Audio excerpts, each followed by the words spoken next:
Nah, saya akan bagikan kepada saudara. Pertobatan sejati itu menuntut dua hal.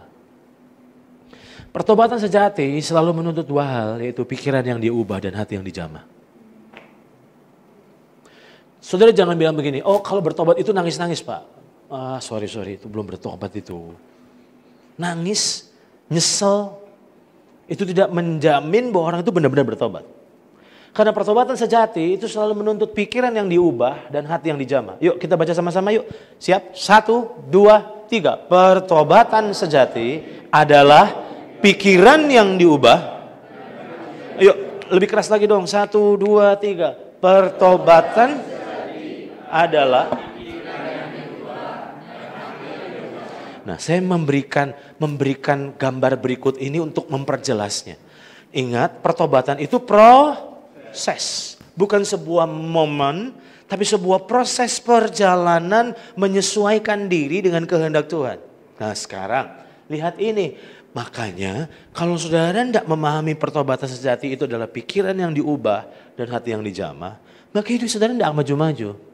Makanya saya ibaratkan langkah kaki kiri, lihat ke depan, itu seperti pikiran yang diubah. Tapi untuk saudara terus melangkah maju, pertobatan itu bukan cuma pikiran yang diubah, tapi hati yang dijamah. Jadi pertobatan menuntut dua hal terus terjadi dalam hidup kita. Pikiran yang diubah, hati yang dijamah. Pikiran yang diubah, hati yang dijamah. Itulah yang membuat terus kita jalan, day by day, sampai membuat kita terus berjalan dalam pertobatan. Nah sekarang, saya jelaskan dengan cepat ya. Pikiran yang diubah itu adalah menuntut hati seorang murid. Sekarang bagaimana pikiranmu bisa berubah kalau tidak ada yang masuk yang baru? Makanya saudara perlu belajar. Sedih rasanya. Orang Kristen lebih tertarik berkat daripada pengajaran.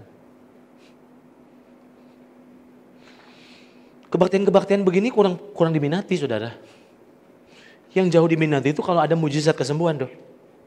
Dijamin saya. Kita lebih kejar mujizat. Saya tidak anti mujizat. Saudara percaya sama saya? Cuma masalahnya adalah saudara juga harus belajar menghargai pengajaran. Karena waktu saudara dengar pengajaran, maka pikiran saudara sedang ditransformasi.